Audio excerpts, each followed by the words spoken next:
Okay, these are the live internet studies. My name is Ariel ben-Lyman HaNaviy. It's a hour-long study, live study. Join us via Skype one of these weeks on a Saturday afternoon from 5 p.m. to approximately 6 p.m. You can see the announcements right in the middle of my study for more details. But we'd love to have you. It's a free study. There's no cost to you. And I'm delighted to be able to bring the studies to you. If you're watching this YouTube video, this is part one of five, of 5 videos in the set of the topic that we're dealing with. The hour-long study is broken up into 2 30-minute segments. This is the first of those 30-minute segments of the hour-long study. First 30-minute segment is a study on Matthew 9:14 through 17, like you see on my screen right now. The title of the study, Are Judaism and Christianity Incompatible with One Another? It's largely a study on replacement theology, but we are dealing with topics such as the relevancy of Torah observance in our lives as Christians and things like that. So I'm welcoming your questions and comments that you leave via email or that you upload to my YouTube channel, put in the comment section, things like that. I love that interaction.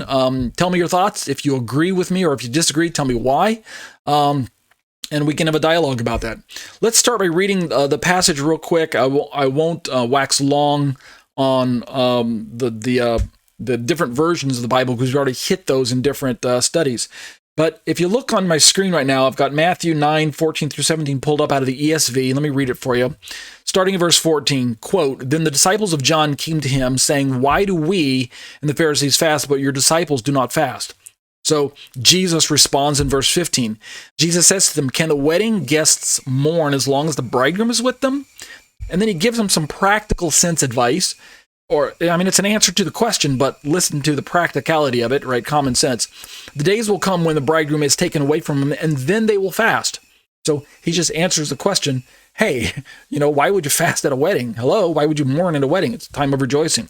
And then he gives 2 parables that seem to reinforce the common sense aspect of taking the right approach in any given situation, but they're both riddled with a little bit of mystery and a little bit of allegory. I mean, they're begging for some further elucidation. He says in verse 16, "No one puts a piece of unshrunk cloth on an old garment, for the patch tears away from the garment, and a worse tear is made." And then in verse 17, it says, "Neither is new wine put into old wineskins. If it is, those skins burst, and the wine is spilled, and the skins are destroyed, but new wine is put into fresh wineskins, and so both are preserved." End quote. All right, we talked about largely what the Christian interpretation of these verses is in my study. So go back and listen to previous episodes if you're not sure where we're going with that. Let's jump now into my study, which is available on my website at tetzetorah.com. It's a study that I put together, 5 years ago or so. And we're reading down through the summary section. So let's jump right in where we left off last week. Here's what I have to say in my study. So we just got through studying, we just got through commenting about the summary about Pastor John Piper's perspective on this passage. Let's pick up my commentary here. I say, next we examined a short online article from gotquestions.org, a Christian website that presents a resource of various inquiries and answers from an historic Christian worldview. And as I pause, just like I have stated with Pastor Piper and with Pastor John MacArthur and all the other resources that I'm utilizing in this particular study, I actually chose the resources that I did because I like them. I respect them, and they actually have a lot of good material to bring to discussion and to add to my library of information as a Christian, as a believer, as a Messianic Jew. So what I'm trying to say is I'm not just throwing them out carte blanche. I'm not throwing any of them under the bus or anything like that. Got Questions is one of my favorite bookmarks.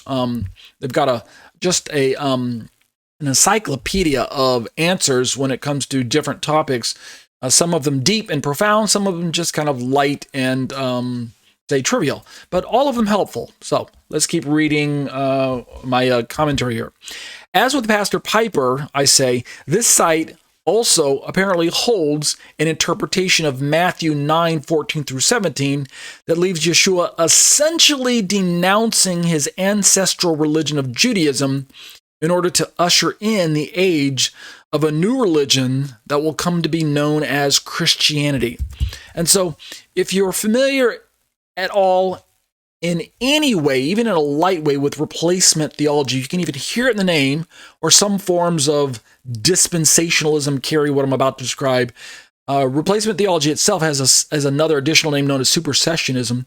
But either way you slice it and dice it, it kind of all adds up to the same net effect, which is we as the church, we as Gentile Christians, are no longer under the old system of things. And the old system of things is usually articulated along the lines of the Old Covenant, the Law of Moses, the Jewish people, Israel, things like that.